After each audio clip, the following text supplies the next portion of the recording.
Welcome back to New Scripts on the Block. I'm Graham Pritchard, and I'm the newest member of Arizona Studios, but you already know that. Anyways, just a refresher. We have Ashley Hakes here, Nero Manalo, and Alyssa Eshelman, and we're going to be telling you guys a few things today about script writing, screenwriting. And, yeah. That was amazing. This is the most personality I think I've ever heard out of Graham ever. That's true. I loved it. All right. We are going over Script Sense today. If you haven't watched the first, or listened to the first episode, make sure to go back and give it a listen. We're just going over different things that come up in scripts that are, either teachers teach us not to do it, but we don't agree because we're rebels. Yes. Or Take that, Oogie Pock. Yeah. Indiana University, class of 2014. Oh my god. I hope they're actually listening. That would be amazing. I dare them. Calling you out. Calling you out. So rules that in debating whether or not they're real and how can they be bad and when can they be good and things like that. So these are completely at random. There's a handful we have written down, and we're just going to put them into randomize and then pick one out at a time. Let's do it. All right. We landed on number 4. Okay. Narrative that won't read on film. Let's see. Here we go. One of the most annoying mistakes made by screenwriters is the assumption that just because something is mentioned in the narrative, it will magically be understood by the eventual viewer of the movie. Here's an example. John Voorhaus, author of the comic Toolbox, has summed it up perfectly. You could tell by the face he was thinking of Paris. Wait, what? That's the no-no. Like, that's definitely the thing that people do in screenwriting that's wrong. You can tell by his face he was thinking of Paris. Because, Jinx. What? Because you wouldn't know what his face would look like if he was looking at Well, it's not just that. It's also, okay, like, for instance, you could tell by his face he's thinking, I mean, what possible face could you make that immediately people know, Right. oh yeah, he's definitely thinking of Paris. Like, he can't possibly be daydreaming about any other beautiful, exotic world or place. Yeah. Like, I mean, when you read it, my immediate thought is like, yeah, like you can see like in his eyeballs the reflection of the Eiffel Tower, even when he's sitting in a coffee shop or something. Yeah. But even that's not how you describe that in a script. Like, you don't say, you could see by his face he's thinking of Paris. You'd say, as we look into his eyes, a glint of the Eiffel Tower is visible.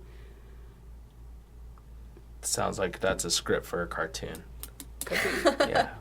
Or an animated movie. It could be. Anyway. But I get what you're saying. Yeah. I get what this is saying. It's saying, don't be dumb and do that. Don't do that. Well, whatever this is. Speaking of Paris, though, like, like, say, would that have translated in Ratatouille? Do you think he would have been able, like, when he's up on the roof and he, like, looks around and he's like, I've been in Paris this whole time? Yeah. Like, would we have seen a shot of his eyes with the gleaming of the Eiffel Tower? Well, even that, again, is more detailed. I mean, I think, and I've read a good handful of scripts in my life, and this is a hard one for me because I do agree with it, but I also think that there are times where people say things in scripts that enhance the tone of the story and the readability, like how enjoyable it is for the reader, by adding things that aren't necessarily like. Again, the rule of thumb is if you can't see it on screen, don't put it in your script. Yeah. But I also think that's debatable. Like, I don't know. Okay, so how about this? Yeah. Now, let's take it as if the script read, just so my brain doesn't have to, like, write a script. Maybe the characters were talking about Paris, all right?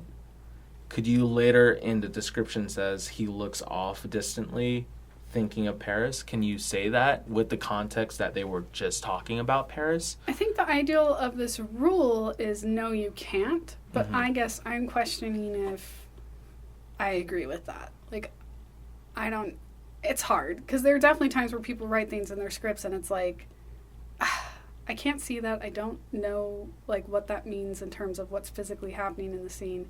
Get out of here. Well, I'm But saying also- that he's looking off, Yeah. like physically, you are able to see or visualize him looking away, and Yeah, like, obviously they're he's talking lost about in Paris thought, and he looks off. Yeah. and he's thinking of Paris. Like that's written in the script. He's Yeah. thinking of Paris. So can you do that versus what this dude said, where you could tell by his face he was thinking of Paris? That to me, it's as that being a single line that yeah. sounds weird. You're and, missing like, all out the of place. context. Yeah. Yeah. But what if then the only face he makes when he's thinking of Paris is that face? And then we have a flashback of Oh my God. I feel like if we had context like at the beginning, Yeah. like that's the face that the only time he ever made that face. yeah, was. is when he's But We know I- he's thinking of Paris. Yeah. What was the... Okay, so can you read back again? What's the intro line on this one? Because the other part of this rule, I feel like, is... Obviously, it's that whole, like, if you can't see it, don't say it in the Mhm. script. Which I believe. Yeah. You want me to read it, or do you want to read it? Where is it? That line right there. Are you talking about this little description part Where on is this it? paper? his blurb. That sounds like this. I don't know. Thanks. Thanks for the ADR. Sounded beautiful. I guess my point is that I don't think I agree with that in every context. I feel like all of these are going to be that. Of Yeah. like, you know, in the right circumstances, you can use it. Right. Like, use it correctly. We're going to help you learn how to write sometimes. When it pleases us, we, You know, will, yeah. we will help you. This is more of a screenwriter's react Yeah. to rules than it is of us explaining rules. It's just us reacting to the rules like, I don't like that. I don't That like one's that. stupid. Yeah. It's good So- entertainment. Yeah, I give this Yeah. this rule like a 7.5 out of 10. reviewing rules. It's pretty funny. Okay, the next one that came up is 8. Camera angles, music, credits, info. Nothing annoys a potential director more than having a screenwriter tell him or her how to direct or where to place opening credits. As for music, if the hero is a vampire and always listens to Frank Sinatra singing I've Got You Under My Skin, that's one thing. But don't tell the director what the inevitable soundtrack will be. I like that one a lot. Interesting. Oh, yeah, go ahead. Okay, Oh, yeah. I need to find out. This is in relation to what you just read. Okay. And this whole bit. I need to see do video games have scrips? Like Oh, an yeah. actual screenplay? Sorry, I'm hitting the wood. Video games It's okay. do have actual scripts. No, I'm speaking. Stop hitting the wood. Sorry. Stop hitting the desk. I'm speaking as a person who has never made a video game. Okay. But to my awareness, based on the animes I've watched about making video games, Okay. All right. they write a script. Yes. Okay. With that being said, Hideo Kojima would Okay. probably have those written in his script. Yeah, But but it's he also also- probably wrote in the cast members and. But Oh, is it- yeah. yeah. I mean, come on. Well, I Hideo feel- Kojima could do whatever he wants. He could do Well, whatever- he can do Well, wait, it. I is can't. Is he the writer though? That's a good point. Like he directed the project, but is he the writer behind it? I mean, I we feel don't like he know that. was. See, I feel like Quentin Tarantino, Wes Anderson, like anyone that knows that whatever they write, like they're gonna make, I feel like they can throw those in. But if you're trying to sell your script or whatnot, then you shouldn't. Does that make sense? Like, No, I agree. I'm just gonna say it. I personally think, like, if you spread yourself too thin, you're never going to be really great at any one thing. You're just going to be kind of mediocre at everything. So I'm of the belief that if you're going to even bother writing a script, even if you think you're going to direct it, you should still treat it like you are the screenwriter and that is it. And if you want to go back and add in like camera cues or things like that later, that's fine. But the first time around when you're building a script just for people to read and get them on board the project, I don't think you should have any of that shit in there. And I agree with the music cues thing unless it's like applicable to the plot or story, which I think a lot of people will debate on. A script I would like to bring up because I read the first 5 pages of it. Okay. Baby Driver. Okay. Oh, well. Has anyone seen that movie? I actually Yes. haven't seen that movie. Okay. I'm the only Edgar one. Wright is amazing. Yeah. Baby Driver is very specific in terms of like what music is playing and Yeah. what is being cued and like what's happening, But like that- lyric to action. So That's another example Yeah. of like he wrote it, you know, Yeah. and like he's a popular and like He established being enough the writer. director. Yeah. Okay. But no, I agree with you. Like it has Yeah. the songs have a lot to do with what's happening. But I also feel like, okay, so yeah, one, the context of that is the person who's directing it did write it. Mm. And they're also like huge and established enough that they know that they have the financial ability to just do it that way. But beyond that, there's also scripts where, again, like you don't necessarily start with your production script, but you can make a production script after or as you're getting closer to that time. that's true. So we don't know that that's the version of the script that he used to go to finance. Like that could have been the iteration of the script that they used when they went into production. But because of Baby Driver's context, music does play a big role in the movie. So I feel like, yeah, there needed to be some sort of like context. But of music that. could be helpful but not specific, right? Like you can say like I have a script and in it like there's a dad who's mocking, like making fun of his son, and he like cranks up a trendy pop tune. Like, yeah, it helps the environment of the scene, but I don't have to specifically say it's Katy Perry, Yeah. you know, singing whatever Katy Perry has done recently. I don't know. Yeah. You know. Yeah. I'm implementing and I'm gonna do this for other podcasts Okay. episodes. Quick tangent. Okay.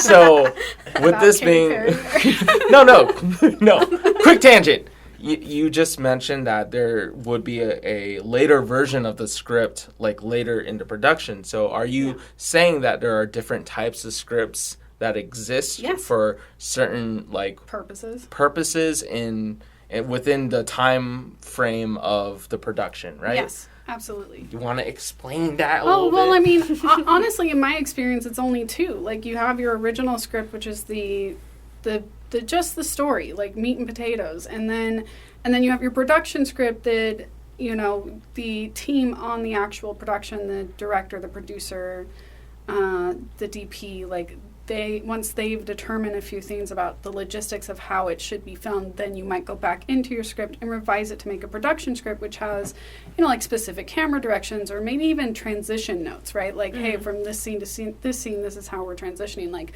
you know, dolly across hallway, at the end of the hallway, in the doorway, you know, we truck into a totally different day, like a totally different time of day. Yeah.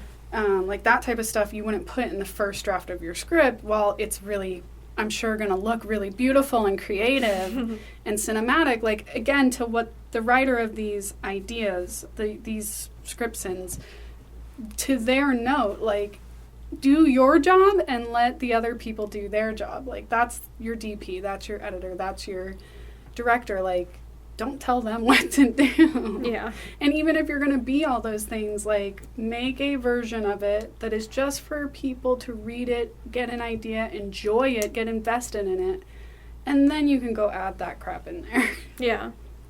Makes sense. So a movie like Birdman, Oh. do you think?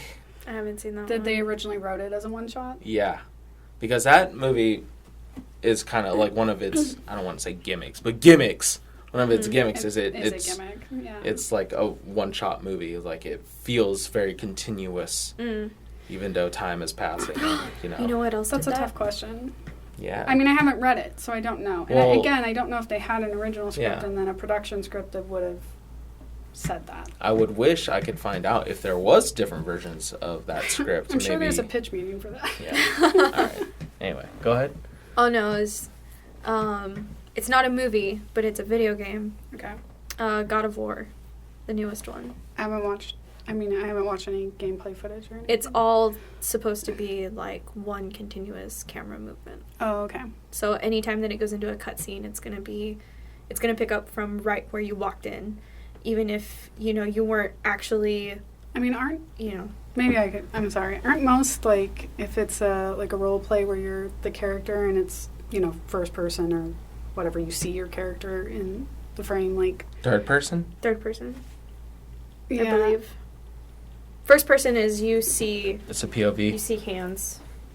Third person is you see the whole body. First person, third person, whatever. Like, aren't they made that way? Like, you're following one character's every motion. Like, aren't most of them that No, way? Or you're saying there's no cutscenes or anything? There's no. Well, there are cutscenes, but they're all like embedded. continually moving as if like.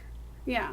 It's hard to explain. So Never mind. like, Cut this out. No, no, no, Like, we no. don't It's cut like to other characters or things. Like, it's your character. well, the camera would move. The camera is omniscient or whatever. It's Oh, like okay. what David Fincher does. Is like even though Kratos walks in the room, in order to spot or introduce another character, the camera would like move away from what you would look at when you're but controlling it's the one character. like smooth consecutive Yeah. movement. It's Yeah. not like That's how the video games cutscene. normally work with cutscenes, where it's like It's you a very you walk in obvious the room and then difference. hard cut to Fade to black, Yeah. and then it Yeah. pops up. That's some Kingdom Hearts shit right there.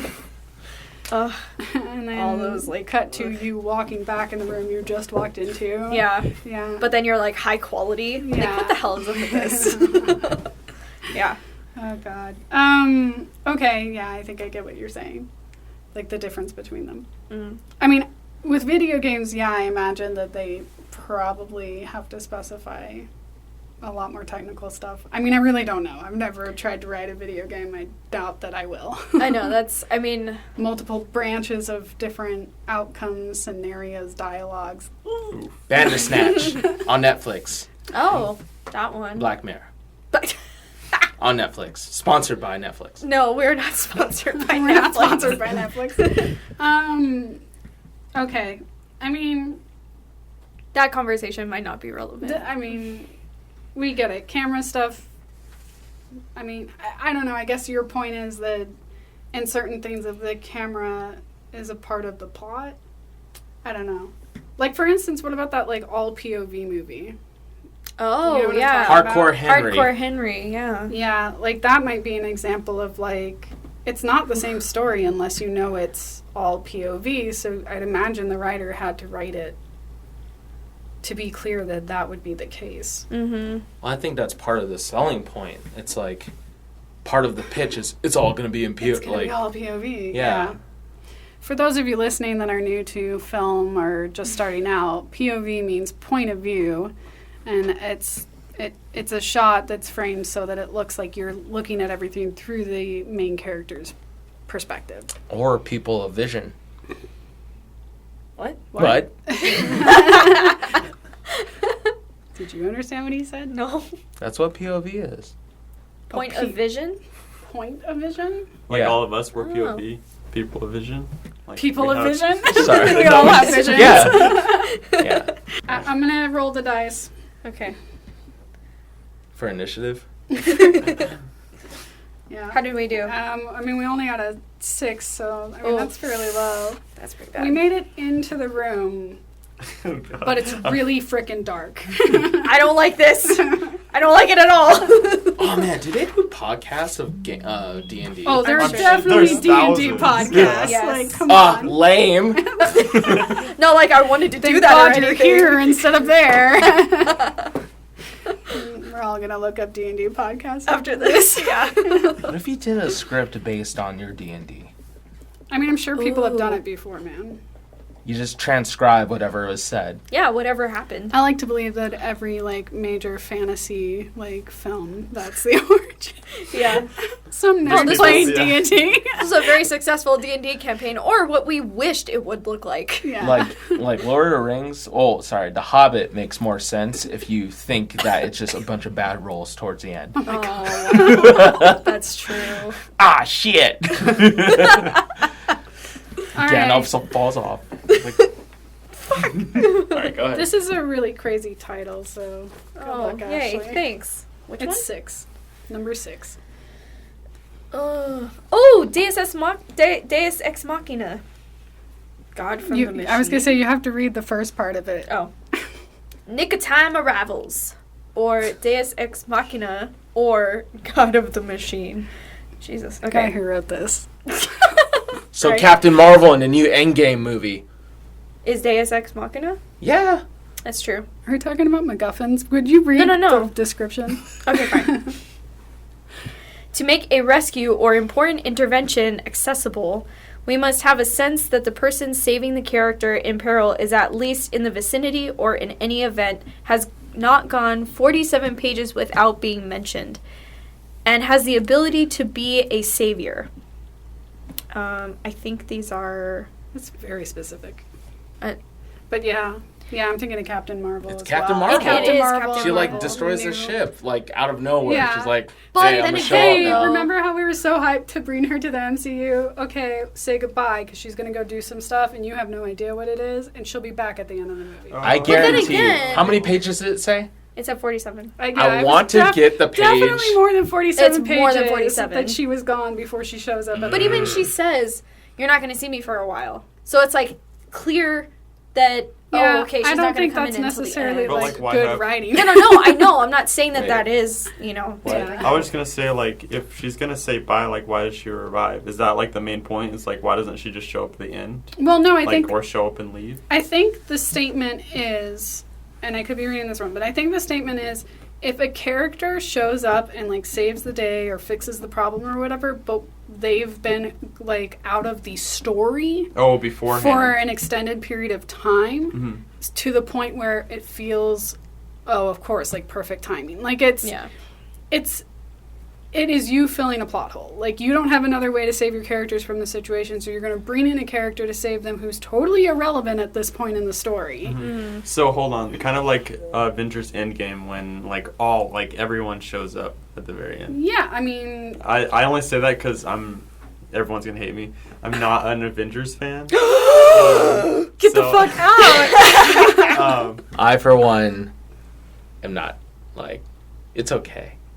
Well, I used to be a DCU fan, and then I started watching the movies. So. But then again, that just goes to show that their attempt to bring everyone back worked. So that kind of is... I mean, honestly, Maybe, that's fan service. Like, now we're getting Yeah. on a totally... Well, like, hold on. It's fan service. It is fan service, and it is definitely all that, but like, it is a plot point because of the success of them bringing everyone back versus Captain Marvel, who with more than 47 pages, as you said, was gone and just out of nowhere shows up without any Like, warning. perfect timing. Perfect timing when they needed her the most, when the ship was fucking them up. She came to rescue them. That's true. Now, versus, I would say, like, if I had to compare and contrast, when Thor, Captain America, and Iron Man are all fighting Thanos, for that big old fight before everyone shows up, when Captain America, spoiler alert, grabs the hammer, I don't think it's the same thing. Like, Calling that No. There's a precursor to that. Yeah. Yeah. There's So- an absolute precursor to that. Yeah. Because it's I mean, within it the is film. convenient. It is but it is convenient, but I felt like it still it's fits. justified and it's not like a Deus Ex Machina, like out of nowhere. Right. Yeah. Like that was a build Although up. I will say that, like, in the context of that film, Mm-hmm. it does break this rule. Because this rule talks about in this singular film, in the past 45 pages, has this thing appeared that it should work.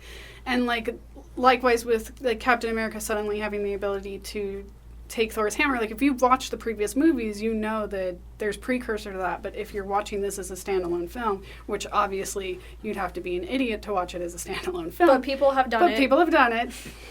If you have... Dad. Sorry, Ashley. No, Oh, his my dad. His dad, dad, your too. dad watched Yeah. it. Yeah. And His didn't your parents. dad do that too? I thought yours did. Oh, you know what? I Shit. heard a sensitivity in that Because tone. That's why I That's true. we assumed. have the same dad. We do have the same dad. We're related. Anyway, they're not. That's true. For I people forgot about listening who that. don't know the difference. And it doesn't have a precursor in that standalone film. Yeah. So it would be breaking this rule technically. But outside of the Marvel Cinematic Universe, Yeah. like, again, like, we're talking about a franchise that's had a lot of development, a lot of time invested into it, multiple movies, they're expecting you to have seen all of them, and has a heavy fandom, right? So, like, I think they get away with a lot of shit that, let's be honest, like, is technically breaking the rules, but they get to break the rules. Yeah, like the cheesy jokes, but it's all, like, for the audience to connect to the character. Yeah.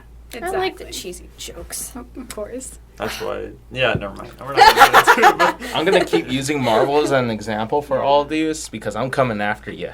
I'm coming after you. Do you guys have any movies that you can think of where it is, like, just convenient that this person shows up and fixes this problem, like, right at the time they're needed? I'm sure I can, but I'd have to think about it for a second. The Claw from Toy Story 3. Oh my god, yeah. The aliens that bring down the claw right before they are incinerated. That could be a Deus Ex Machina. Is it, though? Because they do keep mentioning the claw. That could be an well, and again, alluding isn't to... that also something that's built into from previous movies? I'm confused. We're talking about the third movie? Or The third movie. Yeah. So when they're all about to die... It's a fan service back reference to an older movie, though, isn't it? Yeah, because it's a reference to the first film. When it happened, everyone's like, of course they would be the people like behind the claw because they keep... The claw is their obsession. Yeah. So... But they hadn't said it, and since they... Yeah. I know. It's a payoff. It breaks the It's a rule, payoff, but it's though. still a payoff to something from a franchise. So I think the gist of what we're saying is, if you're a franchise, you get to break this rule because you're just doing it in a much slower, longer format than anyone else would do this. Yeah. The Captain America one... Captain Marvel one, though. I can't let that one go. I mean, I didn't like it. I don't know. I was so hyped for, like, a cool female hero character, and, yeah, it was thoroughly disappointing. So. Well, isn't Captain Marvel supposed to be, like, just as powerful, if not more, than Thanos? Yes. Like, she beats Thanos in the comics. She can straight up, she didn't. kill Thanos, for sure. Well, I feel like they just Which had would to have do really it, saved Tony. But his contract was What up. happened to Tony? Nothing. Watched Don't worry it. about it. It's fine. What? It's just having a really long nap. Sorry. Next. Okay, yeah, we're okay. This podcast is brought to you by Arizona Studios. Arizona Studios, a full-service video content specialist. We're here to illuminate your message and compel your audience to take the right action. For more information, head to our website at arizonastudios.com and be sure to tune in for more content on Facebook, Instagram, Twitter, and YouTube. Number 16. The walk conundrum. Trots, saunters, trudges, ambles. Amanda walks to her desk. Instead, Amanda jets to her desk in a flurry. So In a flurry. So this is about the word walks and basically redundancy in script writing. So if you're a beginner screenwriter and you're probably going to go through your scripts and notice that every time anyone goes anywhere or tries to get to something, you're going to see walk or walks about 1 billion times in your script. And it's a very common practice that you're supposed to find alternative phrases to use in place of walks anywhere where someone would be walking. One, because it's redundant, but two, because it adds depth to what the type of motion they are making and what is the emotion motivating that movement or behind that movement. Yes, Nero. What if... Okay. See, I'm just going to be playing devil's advocate. Okay. What if you used it stylistically where you keep using the same verb for a certain entity or character? For It Follows, I'm going to say entity because it's this manifestation monster thing, right? That's the best way I can describe it. Anyway, it always walks. So with everyone else who's human and not a monster or anything, if you use different terms for like, oh, he trots this way or she runs that way or she blah, blah, blah. Those change the pace, but yeah. Yeah, but... like more like trudges or ambles or something where it's not changing the pace of the movement. It's the motivated movement. Mm-hmm. Like she's ambling because maybe she's hurt or whatever, right? Right? Anyway...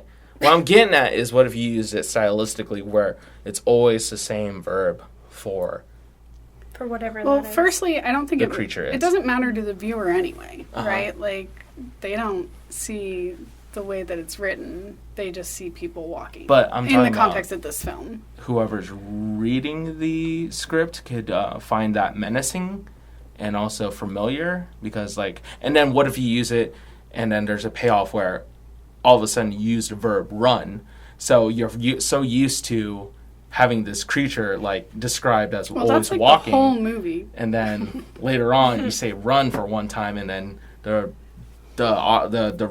reader Thrown off guard. is thrown off guard. So can't you do it that way? Maybe. I don't know. I haven't read the script for It Follows. I've watched the movie, but they don't just the person trying to get away from the unknown entity that is the thing following you, which is always a different person. The way it's described, it's seen as eerie. I don't think that describing it as the old lady walks toward the window is what makes it again, I don't think you have to use the word walks to make that seem creepy or eerie. I haven't read the original script, so I don't know. But maybe we should ask, if you're out there, writer behind It Follows, please enlighten us. enlighten us. How did you write it? Did you use the word walks a billion times in that script? And then, but See, I don't know that. People Yeah, are I'm running just- quite a bit. I mean, the people who are running away. The people they can have whatever range of verbs, but for this that entity. characterized entity to always use the same verb, would that be cool in the script? I'm asking, I don't know if It Follows does that in its script. Yeah. So But asking the audience in this context, would using walks for that character over and over again still work without getting redundant to a point of it being boring or annoying? Mm-hmm.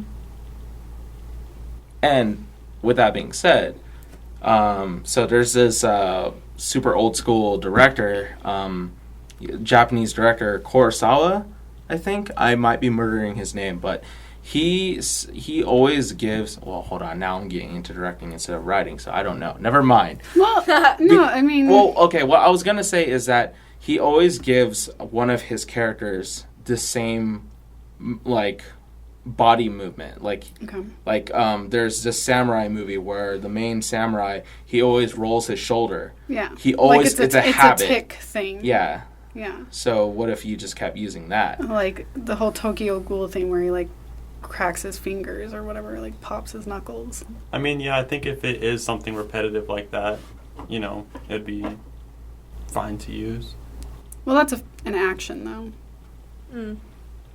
We're not talking about just walking anymore. So is this rule specifically just for walking? It is literally just for the use of the word walk and walks. The redundancy of those words in scripts. Okay. It's not saying that reoccurring action in general is bad. Okay. Does that settle you a little more or no? That means no.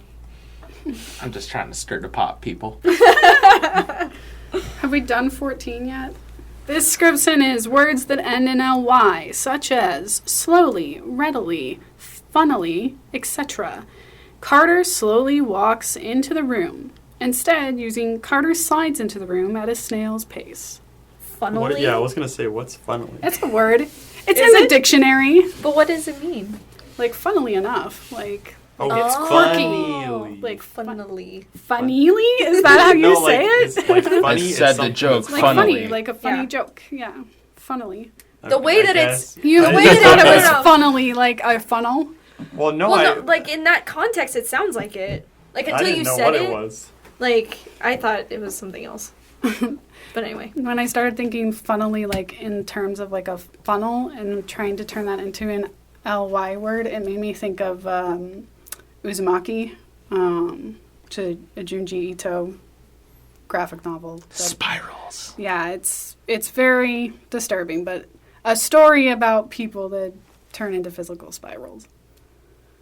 But ouch. I know. It is gross. Anyway. I give it a year until they make live action adaptations. Have you seen the animes? Because I haven't watched it. Yeah, I've seen it. Is But it they're good? going to make, it's good. Anyway. Cool. Tangent. Quick tangent. Yeah. All right. Anyway, so wanna- words that end in ly. So this is supposed to be a no-no in screenwriting, and a lot of teachers in screenwriting classes will tell you not to use words that end in ly. And typically, these are like descriptive words you'd use around your character or the environment. And I don't even really know why they're discouraged. Isn't it because part of that is that it's giving Information that's not visual. well, it's not that because I can visually see quickly. You know? I can see that. But like I thought it was more or less because you don't want to give any directions to your actor or whoever's portraying the person who is doing something slowly or is readily. Like, you set the tone of the scene, and then they should, from there, determine how to portray that. That's from my understanding. Okay. But I think it's bullshit. I think it's bullshit. You hear that? Fuck your rules. Well, to me, it just sounds like it's just an opportunity to say something differently. Yeah. Like, instead of, instead of saying he ran quickly, like, Yeah. he ran. He dashed. Yeah, he ran. Well, dashed. Is that past tense? Uh-oh. I don't know. Can it He be took a present- leaping present dash. tense? He took off with a dash. I mean, you could say that. Okay. I Now don't we're know. doing two at once. Now we're getting past tense, present tense. I don't even. Ooh, I'm not ready for that conversation. I don't know. I just think it's like Nitpicky. do you think it'd be funny if like let's say people who review scripts in order to, move them forward in whatever line there is like he reads and sees like slowly and it's like and then he throws the script away. Like he's just irritated. Ever since I was taught that about that, Yeah. that's what I picture in my head. There are things that like our teachers taught us that I feel like auto irk me. Like if I see it happen in a script, I'm like if I see begins to or starts to, I'm like, get the fuck out of here. like Stop. Like even if I don't tell the writer that note because I know it's me being like nitpicky, like I'll still cross it out in my copy of the script. Okay. Quick tangent. Yeah. You know how Ashley was like, I want to write a script that like just does all this. Breaks all the You rules. should do that. Yeah. Okay. It's Like, gonna be so all trash. the rules. What if it's so great, It could be. I What if the highly doubt story it. is still great, Does it really take away from the story? Does it? I think because we're aware of it, it will. I also think it matters how much you use it. Do you know what I mean? Like, if there are a lot of ly words, I imagine it get annoying just because it's The like, whole oh my god. script. What if describing it's the whole sprinkled, fucking like- thing so much. What you were saying is that you guys read the Dinner with the Family, right? Yeah. And you guys spotted one, but you didn't. Oh, I Graham spotted said I missed several. it. I spotted several mistakes. Graham missed them. Yeah. So does it? Yeah, well, You know? Graham has made it very adamantly clear that he does not consider himself a screenwriter so much. So, am I really going to count on my camera department to catch all my writing errors? Whoa. That won't happen until you make the actual. Can I ask a question? And this is related to tangentially to Say quick tangent. screenwriting. Quick tangent. There you go. Okay. I'm not gonna lie. Like, I feel like in my experience historically, the people who are least likely to read my fucking script when I'm asking them to join a project are typically like obviously grips and gaps, but camera department people can be real shit about reading your script in a timely fashion. Okay, I think What is that's- that about? I think that's true for like maybe like assistant cameras. Yeah. But like I feel like a DP or a camera operator or maybe even Well, a the DP gaffer. better fucking read Right. the script. But like also maybe even a gaffer because like I feel like lighting I feel like it's just as or more important than camera movement. Yeah. So if like you're a gaffer and you have no fucking clue, like, what you're doing when you go on set, like, that's Yeah, bad like, news. what's happening in the scenes, what's the motivation, what are the emotions, where, like, what time of day is it? Yeah, I agree with you, but I feel like it's pretty common. Like, am I crazy? I don't know, I don't write very many scripts, so I am the gaffer when I read it. But you've experienced surely being on set with a bunch of people and having, like, a good handful of people on the set be like, yeah, I don't even know what we're filming today. Like, I didn't I love read it when the talent says 100%, that. yeah. Yeah. I love it when the actors are like, yeah, I don't know. I haven't read it. Wow. Do you want Last one, and we'll see. Last one, 5 Oh my minutes. gosh. Let's keep it tight. 21. 21. I'll just read it. Backstory doesn't belong in your story because it's backstory. Martin, a man haunted by his abusive past, slides deep into his chair, sulking in his loneliness. Instead, Martin, 40s, a man disheveled with unkempt facial hair, sports a worn-out t-shirt. He slips down in the chair. Sinking into it, he furrows his brow. Oh, I guess that was like one versus the other. My bad. Yeah. I read that as one thing. No, it's okay. Okay. I mean, such ferocity in the way that you read. So the gist of this one is, it really does all come back to that whole, like, what's visual and what's not. But again, like, here's the truth.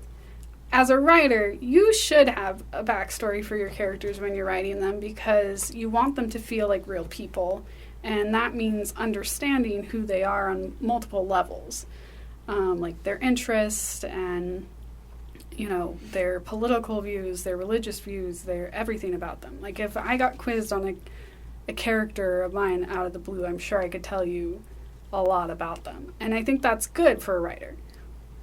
But that information doesn't need to go into your script because the actor is going to do their own thing, and they should have the freedom to do that per the direction the director takes it in.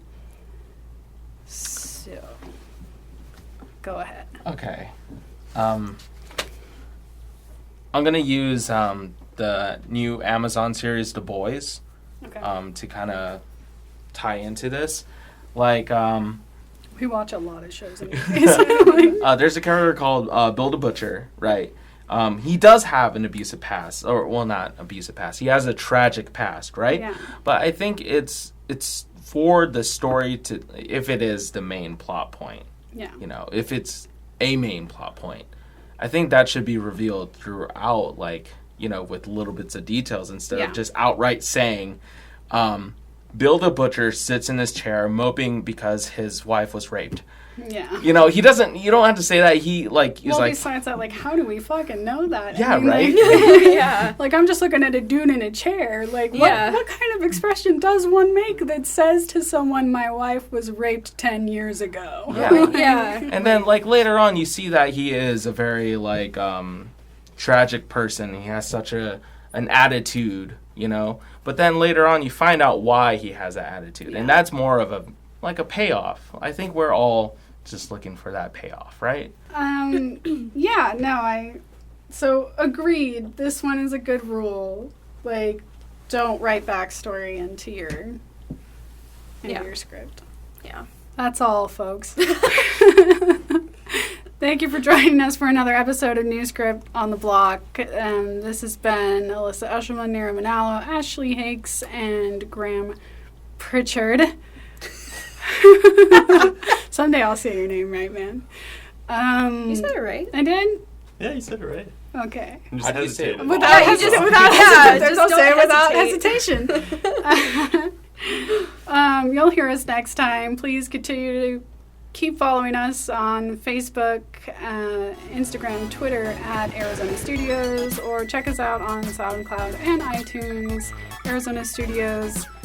Well, that's our music cue telling me I gotta wrap it up. I want to thank my mom. And Oh my god, you're just now doing your Bye, folks. You'll hear us next time. Goodbye.